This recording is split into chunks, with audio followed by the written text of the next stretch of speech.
Po osvojeni 55. točki v letošnji sezoni Prve lige Telekom Slovenije je z menoj eden od obeh strelcev, naš napadalec Dario Vizinger. Dario, zmaga proti Aluminiju, neposrednemu konkurentu za Evropo, z 2-0. Kako je bila videti iz osrčja celjskega napada? Mislim da smo zasluženo pobijedili ovu utakmicu, pogotovo prvo polovreme. Mislim da smo odigrali jedno jako kvalitetno prvo polovreme, nismo im niš pustili, bili smo mirni, iskoristili smo te svoje prilike što smo imali.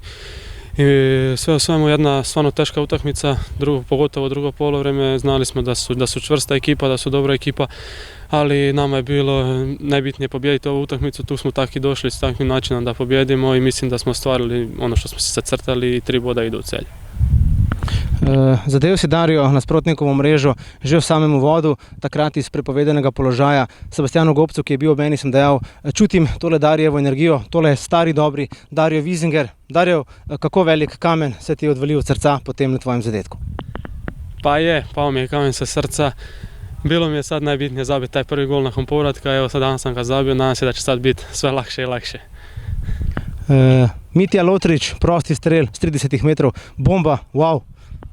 Svaka mu čast. Ja iskreno nisam previše ni vidio kak je bio gol, bio sam okrenut prema njemu, ali vidio sam kad je ušla u gol i stvarno fenomenalno, pogotovo ja mislim da ćete to na snimkama vidjeti, nemam riječi. Aluminiju bežimo na +7. Kažem, to nam je bila jedna od bitnih utakmica ove sezone. Mislim da smo dobro odradili, stvorili smo si tu neku prednost pred njima.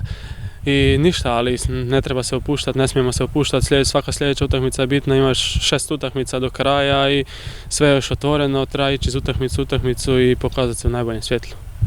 Dobili smo dokaz, Dario, spet, da lahko, da zmoremo, pred nami so težki obračuni, tudi Dario Vizingerju bo po tem zadetku vendarle nekoliko lažje.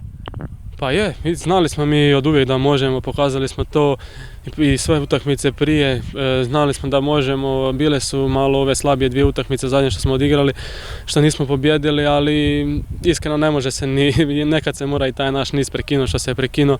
Sad smo opet dobili jednu od najbitnijih utakmica, kao što sam već prije rekao, i mislim da možemo sad biti zadovoljni i ići pozitivni dalje svaku drugu utakmicu. Dario, čestitke za gol, za zmago, hvala lepa in srečno. Hvala.